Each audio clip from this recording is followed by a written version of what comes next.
Tell me, what is it you think when someone tells you about Love Live? Usually that answer would be something along the lines of Nikko Nikko ni or snow halation, but to be honest, despite having quite a large following, there's very little positive association with the series. In this video, I'm going to cover 5 different reasons as to why the series has such a bad rep, and how to approach the series with better confidence that it's worth your time. Number 1, it's an idol anime. This right here is one of the biggest reasons people don't want to go anywhere near it. It goes without saying that idols in the idol industry are not exactly seen in a positive light in terms of treatment of actors or the genuinity of their performances. To give you a vote of confidence, I don't even like idol anime, and yet Love Live is my favorite anime, period. A while back I tried watching Wake Up Girls, which delved into the darker sides of the idol industry. I watched like 4 to 5 episodes in, but ultimately dropped it because I could hardly tell any of the girls apart from just generally looking the same.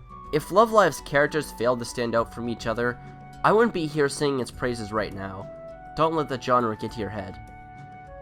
Number 2, Nikko. Because of how oversaturated the internet is with Nikko's infamous catchphrase, people often think, oh, this character's irritating. If the rest of the cast is like this, then no way do I want to go anywhere near this.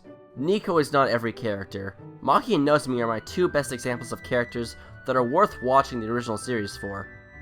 3, it's not easy to get into. Love Live's biggest problem is that the real hard-hitting story elements don't come into play right off the bat. Sure, in each series you do get a clearly established goal from the start, but the best bits don't really come until later in the season.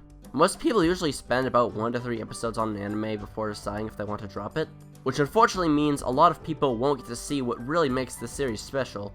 If you want to really enjoy the series, you're going to need to be patient with it, which definitely doesn't sound encouraging, but trust me on this. It's not that there's nothing of interest at first, it just won't give you those big feels until you get a decent way into the first season.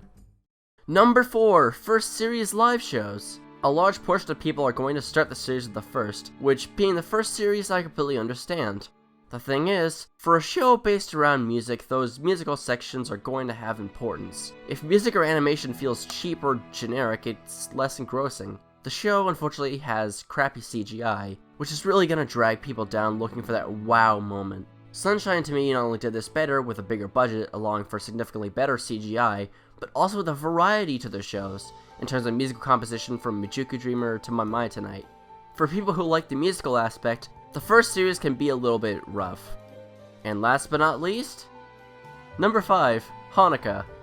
As our protagonist, it goes without saying Hanukkah is naturally important to how the story goes. Unfortunately, there's a really big problem with her as a character. You see, when you make a story with a goal, there's various elements the author needs to add to make it work well. These can depend based on the theme of the story, and in the case of Hanukkah, that lies in her 2 goals of saving her school and winning Love Live. If Hanukkah had a perfect run through every struggle without fail, it would make the victory feel unearned or even hollow to the viewer. The air quotes perfect individual who achieves everything they attempt, the quintessential Mary Sue. Does Hanukkah fit this description? No. However, it's worthy to note that there's only twice in the series Hanukkah experiences failure. Without going into spoiler territory, her first failure was mostly used as a way to establish a goal for her, and the other I'll leave out of this video, but it's also worth noting that there's not a single time going onwards after the first season that she experiences any sort of failure at all. Sure, failure is not the only way a character can grow, but there was hardly any real growth from that point onwards. Hanukkah did meet some character requirements, but was just okay. Just okay isn't what you want centered in your series. So how do I get someone else into Love Live? I'd say watch the first series, and if you get bored, then watch a decent amount of episodes of Sunshine.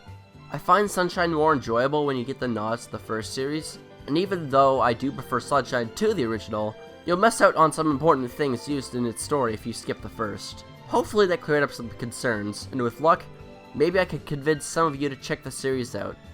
That's all for now, have a good day.